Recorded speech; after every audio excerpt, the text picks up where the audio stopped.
International नमस्कार, मैं कुमार श्रीकांत आपका स्वागत कर रहा हूं बाबा की खरी खोटी और स्लो जिंदगी में। दरअसल आज मुद्दा अहम है। दरअसल आज हम बीजेपी के नए नवीन प्रयोग के बारे में भी बात करेंगे और जरा क्योंकि मैं बंगाल 4 दिन लगा कर आया और बंगाल बहुत कुछ अपने आप में कुछ कह रहा है।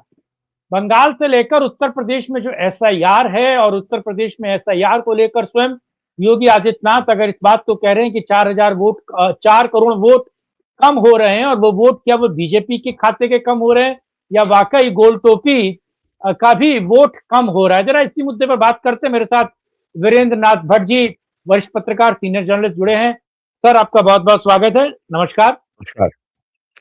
एक ये नवीन प्रयोग किया है सर बीजेपी ने और मैं तो क्योंकि मैं टीवी का आदमी हूं, लगातार टीवी में ही काम किया है, लेकिन मैंने देखा कि पिछले 11-12 सालों में हम लोग पता नहीं कर पाते हैं साहब कि ये आखिर बीजेपी आलाकमान कर क्या रहा है। नरेंद्र मोदी, अमित शाह किस पर मुहर लगाएंगे, किसको एक तरीके से ताज सौंपेंगे, ये संभव ही नहीं है। इसका मतलब एक तरीके से कहा जाए कि इसके बारे में कहना भी बड़ा मुश्किल है। नए नए व्यक्तियों के बारे में बात हुई, पुराने व्यक्तियों के बात हुई, शिवराज सिंह चौहान को लेकर भी बात हुई, आरएसएस ने हरी झंडी दे दी थी, इसको लेकर भी बात हुई। लेकिन ये प्रयोग जो नवीन है, इसको लेकर आप क्या सोच रहे हैं सर? देखिए, इसमें कुछ भी नया नहीं है। भारतीय जनता पार्टी की जो है ये संगठन आधारित दल है, कैडर बेस्ड पार्टी है। तो भारतीय जनता पार्टी का संगठन को अपने सुदृढ़ करने का कार्यक्रम साल में 12 महीने चलता है। चुनाव हो या ना चुनाव हो, कोई ये कार्य कभी बंद नहीं होता है। और भारतीय जनता पार्टी ने सदैव, चाहे आप पिछले 40 साल का इतिहास देखिए, बीजेपी ने लगातार जो पीढ़ी सत्ता में रहती है, संगठन में या सरकार में, वो हमेशा अगली पीढ़ी को आगे बढ़ाने के काम में लगी रहती है। कौन जानता था नरेंद्र मोदी को 2001 में अक्टूबर में, जब वो चीफ मिनिस्टर बने थे उत्तर थे गुजरात के, किसको मालूम था कौन है नरेंद्र मोदी? आज से और लेकिन अटल बिहारी वाजपेयी के जमाने में जब वो 98 से लेकर 2004 तक जब वो प्राइम मिनिस्टर रहे, उस समय जितने नेता को उभारा गया, आज वो प्रथम पंक्ति के नेता हैं। तो और जब अभी बिहार का चुनाव चल रहा था, उस समय नितिन नवीन के घर में भी अमित शाह गए थे। जो यूपी के अध्यक्ष बने हैं पंकज चौधरी, प्राइम मिनिस्टर, इनके घर जा चुके हैं। तो एक समाज के सभी वर्गों को पार्टी में, संगठन में जगह मिले, रिप्रेजेंटेशन मिले, ये बीजेपी के लीडरशिप की हमेशा एक चुनौती रही है। कोई ये ना कह सके कि वो छूट रहा है। तो अब यूपी का बात अगर ले, 2022 के यूपी विधानसभा चुनाव और 2024 के लोकसभा चुनाव में बीजेपी को कुर्मी के जो मतदाता है उसकी उदासीनता का सामना करना पड़ रहा है। कुर्मी वोट बीजेपी से विमुख हो रहा है, जबकि अटल जी के समय 90 के दशक में, 2000 में कुर्मी बीजेपी का एक बहुत मजबूत वोट बैंक हुआ करता था। तो और 24 के लोकसभा चुनाव में 7 या 8 एमपी हैं समाजवादी पार्टी के कुर्मी समाज से, बीजेपी के कम हो गए हैं। तो बीजेपी के लिए चिंता का विषय है कि जो उसकी जो नीति हमेशा रही है, समाज के सभी वर्गों को सम्यक रिप्रेजेंटेशन दे करके अपने संगठन को मजबूत करने की, कि तो एक समाज उससे कट क्यों रहा है। इस नीति के तहत जो है पंकज चौधरी को लाया गया उत्तर प्रदेश में। और जो बात नितिन नवीन की है बिहार के, वो मात्र 45 वर्ष के अभी उनकी उम्र है। वो और संघ की एक खास बात यह है कि वो अपने हर नेता पर लगातार जो है दृष्टि रखते हैं कि कौन कैसा काम कर रहा है, और जो उनकी निगाह में खरा उतरता है उसको मौका मिल जाता है, उसको पता भी नहीं चलता है कि उसको ये मिलने जा रहा है। तो अगर आज नितिन जो है 45 साल के हैं, तो यानी अब ये तय हो गया कि अगले 30 साल में वो बीजेपी के नेता बिहार के रहेंगे, और हो सकता है आने वाले 5 सालों में, 10 सालों में वो कभी या 2030 के चुनाव के बाद या उसके पहले वो बिहार के मुख्यमंत्री के उम्मीदवार भी बन सकते हैं। तो बीजेपी का संगठन को सुदृढ़ करना, संगठन को आगे बढ़ाना का काम साल में 12 महीने चलता है। लोग अपने जो उनके अपने स्वार्थ हैं, जो उनके निहित स्वार्थ हैं, और जो उनकी अपनी राजनीतिक पृष्ठभूमि है, वो उसके अनुसार उसको लेकर टिप्पणी करते रहते हैं।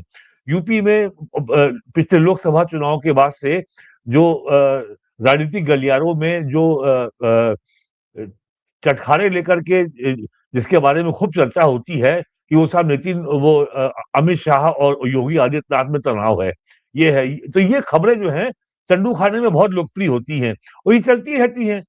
लेकिन ये सब चीज़ों का कोई आधार नहीं होता, कोई आधार कभी नहीं होता है। और लोगों को ये और लोगों की जो राजनीतिक विषयों को विश्लेषण करने की जो दृष्टि है, वो इतनी उथली है, इतनी सतही है कि वो बहुत हल्की बातें कर जाते हैं। 1952 से लेकर के आज तक क्या कभी ऐसा हुआ कि यूपी में कोई मुख्यमंत्री 9 साल पूरे करने वाला हो? यूपी में केवल 2 मुख्यमंत्री हैं जिन्होंने 5 साल पूरे किए। 2007 से 12 के बीच में बहुजन समाज पार्टी की नेता बहन मायावती जी ने और 12 से 17 समाजवादी पार्टी के वर्तमान अध्यक्ष अखिलेश यादव ने। लेकिन एक राष्ट्रीय पार्टी का नेता 8 साल पूरे कर चुका है और अगले वर्ष मार्च में 9 साल पूरे हो जाएंगे। और यूपी के बारे में कहा जाता है कि दिल्ली की गद्दी का रास्ता यूपी से होकर के जाता है। आज की तारीख में बीजेपी के पास केंद्र में सीटें हैं 240 लोकसभा में, और जितनी सीटें कम हुई हैं यूपी में 2024 में, अगर उतनी सीटें जोड़ दें तो बीजेपी की लोकसभा में बहुमत हो जाता है, यानी 273। तो यूपी इतना महत्वपूर्ण प्रदेश है। और यूपी में जो भी मुख्यमंत्री बना है, पिछले 40 साल का इतिहास देखिए, यहाँ मुख्यमंत्री बने वीपी सिंह, वो प्राइम मिनिस्टर हो गए। एनडी तिवारी बनते बनते रह गए। बहन जी ने बहुत प्रयास किया कि 2009 में बन जाएं। उन्होंने लोकसभा उन्होंने संसद भवन की होर्डिंग बना करके अपनी इलेक्शन मीटिंग में पीछे लगाती थी बैकग्राउंड में कि बस वो लोकसभा को एड्रेस कर रही हैं। और मुलायम सिंह भी प्राइम मिनिस्टर बनते बनते रह गए। तो ये यहाँ का इतिहास रहा है। चंद्रशेखर जी भी यूपी के ही थे। तो यहाँ के लोग मुख्यमंत्री बने हैं, वो प्राइम मिनिस्टर बने हैं। लाल बहादुर शास्त्री भी यूपी के ही थे। राजीव गांधी भी इलेक्शन यूपी से लड़े। प्राइम मिनिस्टर नरेंद्र मोदी भी 3 बार यूपी से सांसद हुए। तो यूपी जो है भारत की राजनीति की धुरी है। तो यहाँ को लेकर के हमेशा चर्चा रहेगी, सकारात्मक भी होगी और उसमें उसमें पॉजिटिव भी होगी, नेगेटिव भी होगी। इतने ज्यादा इंटरेस्ट इसमें इन्वॉल्व हैं, पूरे देश का राजनीतिक इंटरेस्ट इसमें इन्वॉल्व है। और आपको ध्यान होगा कि 2024 के लोकसभा चुनाव के पहले इंडिया अलायंस के लोग कहते थे बस यूपी को अगर अगर हम बीजेपी को हरा दें तो इनको केंद्र में सरकार बनाने से हम रोक सकते हैं। लगभग रोक ही लिया था उन्होंने, 240 पे रोक दिया था। तो ये एक इंटेंस पॉलिटिकल फाइट है और ये भारत की पॉलिटिकल प्रोसेस का एक हिस्सा है। इसमें जो है हमेशा व्यक्ति आते रहेंगे, जाते रहेंगे, व्यक्ति बदलते रहेंगे, लेकिन प्रोसेस यही रहेगी। जो इंटेंस कंपटीशन है, जो पावर स्ट्रगल है, वो कभी नहीं बदलेगी, वो ऐसी ही चलेगी, चाहे आप हो चाहे मैं हूं, या किसी दल का हो। तो ये जो चल रहा है ऐसे ही चलेगा। और हाँ, और जो लोग जो है अपने को योगी का बहुत शुभ चिंतक समझते हैं, तो हाँ, और वो लोग अपनी मुखता में उनको अगला पीएम बनवा देते हैं। तो ये जो हाँ, है, तो ऐसे शुभ चिंतकों से कि योगी जी को जरूरत नहीं है। उन्होंने जो कुछ भी आज उनका जो स्थान राजनीति में है, वो उनके हाँ, कठोर परिश्रम के बल पर है, किसी का दिया हुआ जी, नहीं है। और मैंने तो जी, जी। और आज जरा इतिहास देखिए हुँ, पिछले 80 सालों का, क्या किसी मुख्यमंत्री ने कभी क्या इतना परिश्रम किया है इस यूपी में? जो दौरा ऐसे तमाम मुख्यमंत्री होंगे जिन्होंने अपने जीवन काल में नहीं किया, वो पूरा योगी जी ने 5 साल में कर लिया।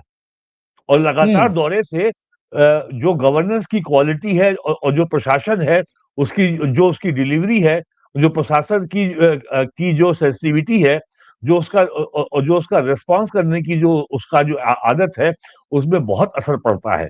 अब ये डीएम एसपी को मालूम है कि कल को अगर मुख्यमंत्री यहाँ आ गए और किसी ने मेरी शिकायत कर दी तो जवाब देना हुँ, मुश्किल हो जाएगा। तो इसलिए हुँ, जो बात कभी राजीव गांधी कहते थे, रिस्पॉन्सिव एडमिनिस्ट्रेशन, वो बना है यूपी में। और ये करने के लिए बहुत परिश्रम करना पड़ता है। ये ये हुँ, ये ट्विटर पे जो है रोज चार चार ट्वीट झोंक देने से आपकी छवि नहीं बनती है। और कुछ नेता तो केवल हाँ, ट्विटर पे ही एक्टिव रहते हैं, आपको मालूम ही है। तो ट्विटर से हुँ, ये भारतीय जनता पार्टी की राजनीति ट्विटर के जरिए नहीं हो सकती। वो कांग्रेस की हो रही है बहुत बढ़िया, और समाजवादी पार्टी की भी हो रही है। तो hmm, politics is a very tough game, it's a very competitive game. आपको हुँ, 24/7 और साल में 365 दिन काम करना पड़ता है। यहाँ कोई संडे सेकंड सैटरडे नहीं होता, कोई मंडे नहीं होता। Every day is a working day. तो ऐसे काम हो रहा है। और बाकी ये जो है ये अटकलबाजियां, अफवाहें, कि वो हट रहा है, वो ऊपर नीचे हो रहा है। It's part of the game. ये नेताओं के दैनिक जीवन का हिस्सा है। इसमें कभी भी रोमांचित या ये बहुत ही मैंने अखिलेश आगे यादव होने को की आज जरूरत देखा नहीं है। भी।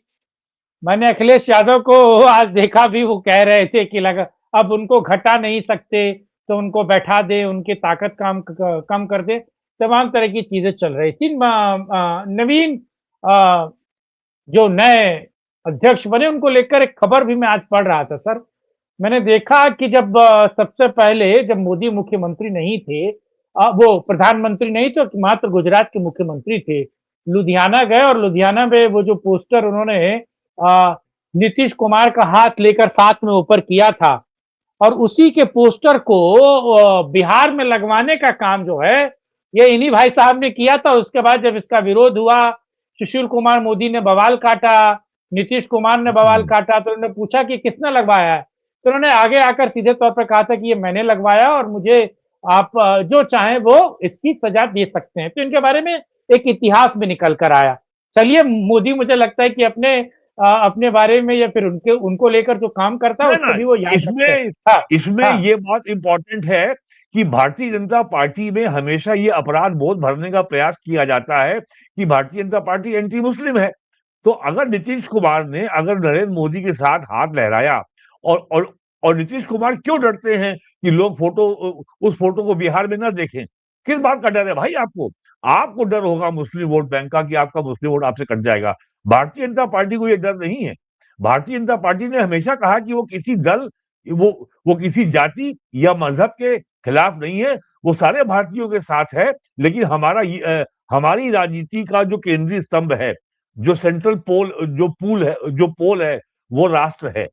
इस पे समझौता नहीं होगा।